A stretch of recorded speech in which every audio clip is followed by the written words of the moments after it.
Friends, welcome back to our channel. ఎలా ఉన్నారండి అంతా? నేను మీ స్వాతి, నేను బాగున్నాను. మీరంతా కూడా బాగుండాలని కోరుకుంటున్నాను. యాక్చువల్లీ ఇవాళ టాపిక్ వచ్చేసి చంటి పిల్లలకి జలుబు చేయకుండా, జలుబు రాకుండా ఎలాంటి ప్రికాషన్స్ తీసుకుంటే మనకి మేలు అవుతుంది, అండ్ ఆల్సో జలుబు చేస్తే వెంటనే తగ్గిపోయేలాగా నాకు తెలిసిన 3 నేచురల్ సింపుల్ టిప్స్ మీకు చెప్తాను. సో చివరి వరకు చూసేయండి, ఎక్కడ కూడా స్కిప్ అవ్వద్దు, సో దట్ ఏ పాయింట్ కూడా మిస్ అవ్వకుండా ఉంటారు. అలాగే మా రెండో పాప సోను విషయంలో యాక్చువల్లీ నేను ఒక చిన్న మిస్టేక్ చేయడం వల్ల తనకి జలుబు పెరిగి అండ్ ఆల్సో జ్వరం కూడా ఎక్కువైంది 9 months గా ఉన్నప్పుడు. ఆ స్టోరీ కూడా నేను షేర్ చేస్తాను. మీరు అలాంటి మిస్టేక్ అయితే అస్సలు చేయొద్దు, ఓకే? చిన్న పిల్లలు, చంటి పిల్లలకి 6 months వరకు యాక్చువల్ గా వాళ్ళకి ఎలాంటి మెడిసిన్స్ ఇవ్వద్దని చెప్తారు డాక్టర్స్. సో నాకు తెలిసిన ఒక నేచురల్ చాలా మంచి టిప్ ఏంటంటే గనక సాంబ్రాణి పొగ వేయడం. సో అది చాలా నేచురల్ మెథడ్ అండి. మన పాతకాలం నుంచి కూడా చంటి పిల్లలకి పుట్టినప్పటి నుంచి సాంబ్రాణి పొగ రోజు 2 సార్లు తలకి స్నానం చేయించి, లేదా రోజులో ఒకసారి తల స్నానం, ఒకసారి మామూలు స్నానం, 2 పూటల స్నానం చేయించాక వాళ్లకు తప్పనిసరిగా సాంబ్రాణి పొగ వేయడం అనేది ఆనవాయితీగా వస్తుంది. సో అలా పొగ వేయడం వల్ల ఆ పొగని వాళ్ళు పీల్చుకున్నప్పుడు మనకి రెస్పిరేటరీ ట్రాక్ అనేది బాగా క్లీన్ అవుతుంది. ఈవెన్ మనకి కూడా అది బాగా యూజ్ అవుతుంది. ఈ చంటి పిల్లలకైతే తప్పకుండా రెస్పిరేటరీ ట్రాక్ క్లీన్ గా ఉండడం వల్ల జలుబు అనేది అసలు చేయదు. సో నేను కూడా మా బాబుకి 6 months వరకు కంప్లీట్ గా సాంబ్రాణి పొగ అనేది వేసాము. మా హస్బెండ్ యాక్చువల్లీ చాలా బాగా చేసేవారు. తన కోసమని తనకి రెడీగా అన్ని పెట్టేసేసి తను చేసేవారు. సో సాంబ్రాణి పొగ అనేది వేయడం వల్ల వాళ్ళకి జలుబు అనేది అసలు రాకుండా ఉంటుంది. సో మీతో పాటు ఒక మట్టిది ఏదైనా ఒక చిన్న పాత్ర పెట్టుకుని, బొగ్గులు సాకల వాళ్ళ దగ్గర బాగా దొరుకుతూ ఉంటాయి బొగ్గులు, లేదా ఎలాగైనా సరే మొత్తానికి బొగ్గులు అనేది అరేంజ్ చేసుకుని వాటిని బాగా కాల్చి, ఆ కాల్చిన బొగ్గుల మీద మీరు సాంబ్రాణి పౌడర్ వేసినట్లయితే, సాంబ్రాణి పౌడర్ జనరల్ గా స్టోర్స్ లో దొరుకుతూ ఉంటుంది. ఆ సాంబ్రాణి పౌడర్ వేసినట్లయితే ఆ పొగ అంతా ఇల్లుకి పట్టినా కూడా చాలా మంచిది అంటారు. ఫ్రైడే కూడా లక్ష్మీదేవికి ఇష్టం అనేసి ఇల్లంతా కూడా పొగ పట్టడం కూడా చాలా మంచిది. ఆ పొగ, ఆ వాసనకి కూడా క్రిమి కీటకాలు కానీ ఏమైనా చిన్న చిన్న పురుగులు ఇలాంటివన్నీ కూడా ఇంట్లోకి రాకుండా ఉంటాయి. దోమలు కూడా వెళ్లిపోతాయి. దోమలకి కూడా అది బాగా పనిచేస్తుంది. ఇన్ కేస్ ఎప్పుడైనా జలుబు వచ్చినట్లయితే కూడా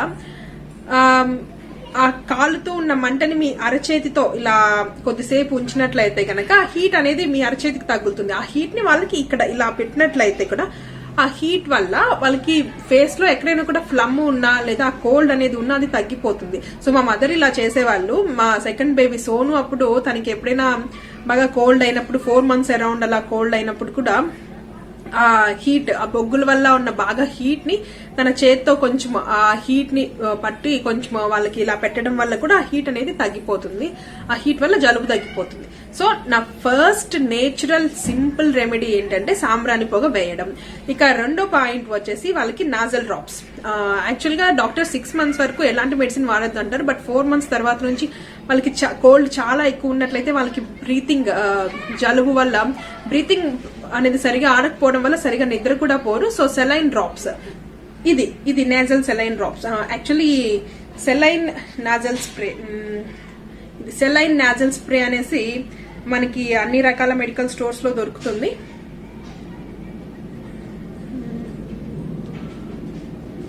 సో ఇవి ఏం లేదు, ఇవి జస్ట్ సెలైన్ వాటర్. సో వాళ్ళకి ముక్కులో డ్రాప్స్ వేసినప్పుడు ఆ ఫ్లమ్ అనేది క్లియర్ అయ్యి వాళ్ళకి గాలి ఆడుతుంది. అలా గాలి ఆడినప్పుడు వాళ్ళు బాగా నిద్రపోగలుగుతారు. 6 months వరకు అయితే ఎలాంటి మెడిసిన్స్ ఇవ్వకూడదు అంటారు కదా. సో ఈ నేజల్ సెలైన్ డ్రాప్స్ అనేది యూజ్ చేయొచ్చు. 6 months తర్వాత కూడా నేజల్ సెలైన్ డ్రాప్స్ యూజ్ చేయడమే మేలు. మాక్సిమం మెడిసిన్స్ అనేవి వాడకుండా ఉంటేనే మేలు పిల్లలకి. ఇక ఎక్కువైనప్పుడు తప్పదు కదండి. సో అందరూ కూడా మెడిసిన్స్ యూజ్ చేయాల్సిందే. నెక్స్ట్ వచ్చేసి Vicks, baby Vicks vapour up అనేది ఉంటుంది కదా, baby Vicks vapour up. So ఇది చాలా బాగా పనిచేస్తుంది పిల్లలకి. మీకు యాక్చువల్లీ జలుబు వస్తుంది పిల్లలకి అని అనిపించినప్పుడు కూడా వాళ్ళ ఛాతీ మీద, వాళ్ళ అరచేతుల్లోనూ అలాగే అరికాళ్ళకి కూడా యూజ్ చేసినట్లయితే తప్పకుండా మీకు మీ బేబీకి జలుబు అనేది రాకుండా ఉంటుంది. సో ఇలా కంటిన్యూస్ గా డైలీ వాళ్ళు నిద్రపోయినప్పుడు ఒక 2 times పర్ డే పిల్లలు నిద్రపోయినప్పుడు ఒక 2 times యూజ్ చేసినట్లయితే బేబీ విక్స్ వేపర్ అప్ కూడా వాళ్ళకి బాగా హెల్ప్ అవుతుంది జలుబు రాకుండా ఉండడానికి. ఇన్ కేస్ జలుబు వచ్చిన వాళ్ళకి కూడా వాళ్ళ ఛాతీ మీద, వాళ్ళ అరచేతుల్లోనూ, వాళ్ళ అరికాళ్ళల్లోనూ ఈ baby Vicks vapour up use చేయడం ద్వారా వాళ్ళకి జలుబు అనేది రాకుండా ఉంటుంది. సో ఈ 3 టిప్స్ అనేది సాంబ్రాణి పొగ వేయడం and baby Vicks vapour up use చేయడం, ఇవి రెండు కూడా మీరు ప్రికాషనరీ మెథడ్స్ గా యూజ్ చేయొచ్చు. సో మేబీ మాక్సిమం రాకుండా లేదా వస్తుంది అని అనిపించినప్పుడు యూజ్ చేసినట్లయితే తప్పకుండా హెల్ప్ అవుతాయి. ఇక నాజల్ డ్రాప్స్ అనేవి జలుబు ఉన్నట్లయితే వాళ్ళకి యూజ్ చేసినట్లయితే వాళ్ళకి ఫ్లమ్ అనేది క్లియర్ అయ్యి కొంచెం బ్రీతింగ్ అనేది బాగా ఉండడం వల్ల హాయిగా నిద్రపోతారు. 1 or 2 days లో జలుబు తగ్గిపోతుంది. సో ఈ 3 సింపుల్ నేచురల్ రెమెడీస్ నేను మీకు చూపించాను. తప్పనిసరిగా వీటిని ట్రై చేయండి మీ బేబీకి జలుబు ఉన్నప్పుడు. సో నాకు తెలిసిన అదర్ నేచురల్ రెమెడీస్ ఏంటంటే గనక తులసి వాటర్. 6 months వరకు బేబీకి ఎలాంటి వాటర్ కూడా ఇవ్వకూడదు అంటారు కదా. సో 6 months వరకు అయితే మాక్సిమం వాటర్ ఇవ్వద్దు. 6 months తర్వాత నుంచి కూడా తులసి వాటర్ అయితే కనుక జలుబుకి బాగా పనిచేస్తుంది అంటారు. అలాగే కప్పరిల్లాకు నీళ్లు, కప్పరిల్లాకు అనేసి మేము తెలుగులో అంటూ ఉంటాము, మరి అదే వాము చెట్టు అని కూడా అంటూ ఉంటారు. సో ఆ చెట్టు ఆ లీవ్స్ యొక్క వాటర్ ఇచ్చినట్లయితే కూడా బేబీస్ కి దగ్గు నుంచి ఉపశమనం బాగా కలుగుతూ ఉంటుంది. ఒక 4-5 తులసి ఆకుల్ని సన్నగా కట్ చేసి ఒక పెద్ద గ్లాస్ వాటర్ లో ఒక 5 నిమిషాలు సన్నగా మరిగించి తర్వాత దాన్ని ఆఫ్ చేసి చల్లారిన తర్వాత వాటర్ ని తాయించడం ద్వారా కూడా పిల్లలకి జలుబు అనేది రాకుండా ఉంటుంది. ఇక అలాగే కప్పరిల్లాకు నీళ్లు ఒక 2 లేదా 3 ఆకుల్ని సన్నగా తరిగి ఒక పెద్ద గ్లాస్ వాటర్ లో బాగా ఒక 5 నిమిషాలు ఉడికించిన తర్వాత దాన్ని ఆఫ్ చేసి ఈ వాటర్ ని కూడా మీరు మీ బేబీకి like early in the morning లేదా జస్ట్ బిఫోర్ నైట్ బెడ్ కి వెళ్లే ముందు కూడా ఇచ్చినట్లయితే తనకి కాఫ్ అనేది రాకుండా ఉంటుంది. సో కాఫ్ కి అయితే ఈ కప్రిల్లాకు వాటర్ చాలా బాగా యూజ్ అవుతుంది, చాలా బాగా హెల్ప్ అవుతుంది. ఈవెన్ నేను మా బేబీ విషయంలో కూడా ట్రై చేశాను, అది బాగా హెల్ప్ అయింది. అండ్ జలుబు ఉన్నప్పుడైతే తులసి వాటర్ వాళ్ళకి బాగా హెల్ప్ అవుతుంది.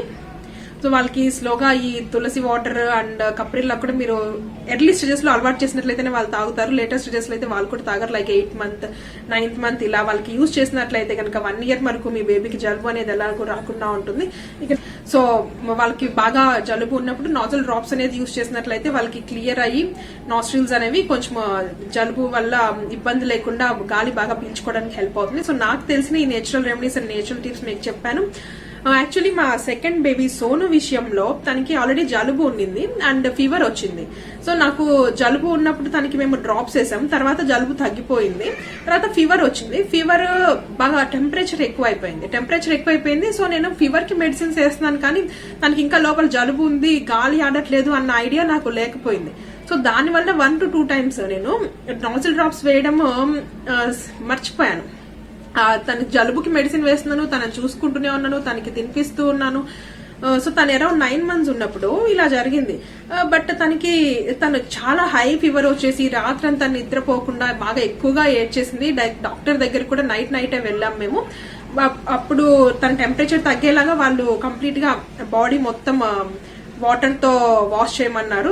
జస్ట్ వాటర్ తో ఒక బట్ట తీసుకొని తుడచమన్నారు, సో దట్ టెంపరేచర్ తగ్గుతుంది అనేసి అలాగా తుడిచాము. బట్ ఫైనల్ గా నాకు అర్థమైంది ఏంటి అంటే గనక తను సరిగా ఊపిరి ఆడట్లేదు, తనకి సరిగా గాలి పీల్చుకోలేక తను ఎక్కువగా ఏడుస్తూ ఉంది. అందువల్ల తనకి టెంపరేచర్ కూడా బాగా ఎక్కువ అవడం అనేది జరిగింది. సో నేను ఎప్పుడైతే ఆ తర్వాత జస్ట్ మరుసటి రోజు ఎర్లీ ఇన్ ద మార్నింగ్ నుంచి ఒక 2 to 3 times డ్రాప్స్ యూజ్ చేశానో తను గాలి బాగా ఆడింది.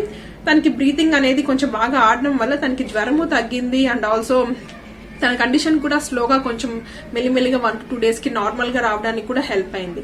తను చాలా యాక్టివ్ గా ఉంటది. యాక్చువల్ గా ఎలాంటి లైక్ హెల్త్ ఇష్యూస్ వచ్చినా కూడా పెద్దగా వర్రీ అవ్వదు. బట్ ఎప్పుడైతే ఈ జలుబు బ్రీతింగ్ ప్రాబ్లం అనేది తనకి ఉందో కంప్లీట్ గా బ్లాక్ అయిపోయి తనకి ఆ టైంలో డ్రాప్స్ అనేది వేయకపోవడం అనేది ఒక మిస్టేక్ అయిపోయింది. యాక్చువల్లీ అటువంటి మిస్టేక్ ని ఎవరూ చేయొద్దు. సో జలుబు ఉన్నా ఈవెన్ జ్వరం ఉన్నా కూడా మీకు తెలియకపోయినా కూడా డ్రాప్స్ అనేది 1-2 సార్లు వేయండి. ఎందుకంటే పిల్లలు కదా, వాళ్ళు చెప్పలేరు. సో మీరు డ్రాప్స్ యూజ్ చేసినట్లయితే కనుక వాళ్ళకి జలుబు అనేది ఇన్ కేస్ లోపల ఉన్నా కూడా వాళ్ళకి గాలి బాగా ఆడడం వల్ల వాళ్ళకి త్వరగా తగ్గడానికి హెల్ప్ అవుతుంది. ఓకే, సో మీరు తప్పనిసరిగా మీ పిల్లల విషయంలో చాలా కేర్ఫుల్ గా జలుబు దగ్గు రాకుండా ఉండడానికి ప్రికాషనరీ మెజర్స్ తీసుకోండి. అండ్ ఆల్సో వచ్చినప్పుడు కూడా కేర్ఫుల్ గా ఉండి అన్ని రకాల మెజర్స్ ట్రై చేయండి. ఎనీవేస్ మీకు ఈ వీడియో నచ్చినట్లయితే తప్పకుండా ఒక లైక్ ఇవ్వండి. And please don't forget to share, subscribe, like and comment. Thanks for watching this video. Do subscribe to my channel. అంటే మరిన్ని మంచి వీడియోస్ పోస్ట్ చేస్తాను. So don't forget to share, subscribe, like and comment. Thanks for watching this video. Stay home, stay safe.